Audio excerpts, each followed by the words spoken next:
So should you invest in this company? We're going to look at its business and figure out its fair price and see if you should buy it or not. We're going to go over these metrics, and that will tell us whether everything we need to know about how the company is doing. We'll also compare our company with its nearest competitor and the S&P 500. Growth. What you see here is the projected earnings growth for the next year and the next 5 years. You can see our company in black, its competitor in gray, and the S&P 500 in red. For growth, we want our company to have an overall higher rate than the other two. On the top right of the screen, you'll see which is the better growing stock. Hype. Hype is an indicator of expectations, and we use the PE ratio to determine that hype. What you see here is the current PE ratio for our company, its competitor, and the S&P 500. We want a low PE ratio, ideally lower than the S&P 500.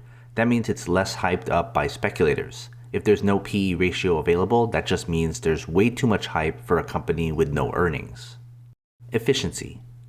Efficiency is how much profit our company is able to generate from its assets, and we measure that with a return on assets.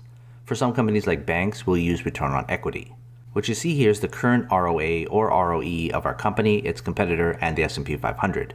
What you want is a high return, giving us a more efficient company, or at least one that's better than the S&P 500. Book value. Book value is a company's liquidation value, and we're going to use the price-to-book ratio as a way to measure how many times the stock is trading relative to its liquidation value.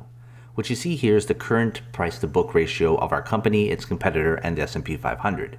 A price-to-book under 1 is ideal, which indicates extreme value, although anything under 3 is good, but a ratio below the S&P 500 I think is even better. Dividends. The true definition of an investment is an asset that pays you cash while you own it.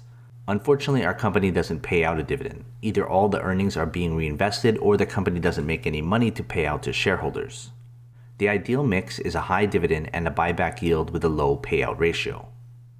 Before we continue, consider joining my Patreon. It helps support this channel, but more importantly, you'll get access to every company I've analyzed so you can quickly compare between them. It's updated all the time. Head to patreon.com/GrowthShares or click on the link in the description. The business. We've gone over 5 metrics, and these are what we use to determine a good or bad business. What you see here is the total score based on rankings of our company, its competitor, and the S&P 500. The best asset in each metric will receive a 3, the middle one will receive a 2, and the worst performer will get a 1. When we put everything together, we get a quick look at which is a better business. I want to stress business, not overall investments. But the business portion of the analysis, it's still the biggest part, but it's not everything. We still need to look at the fair price. Fair price. So here's our company's fair price.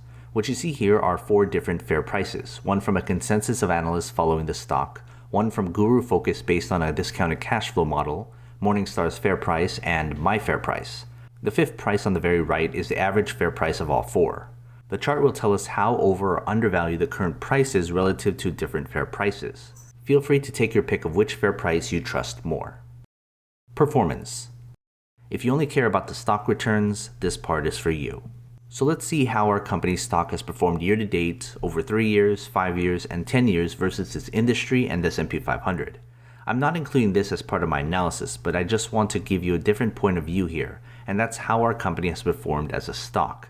For better or worse, most investors really only care about the stock price, and if it'll go up and by how much. This doesn't tell us about the future, but it can give us a good idea of how the stock has done and may continue to do in the future. Final thoughts. Here's what you can take away from this analysis video. 1. You can go with the fundamentals and choose your investment based on that. 2. You can invest based on the fair price and look for bargains.